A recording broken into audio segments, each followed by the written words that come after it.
কয়েকদিনের টানা বৃষ্টিতে ভয়াবহ বন্যা দেখা দিয়েছে ভারতের ত্রিপুরা রাজ্যে। এতে এখন পর্যন্ত 7 জন নিহত হওয়ার খবর পাওয়া গেছে। নিখোঁজ রয়েছেন আরও 2 জন।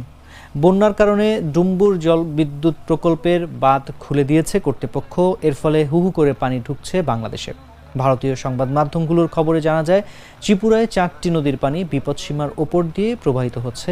এর ফলে 5,600 পরিবার নিরাপদ স্থানে আশ্রয় নিতে বাধ্য হয়েছে।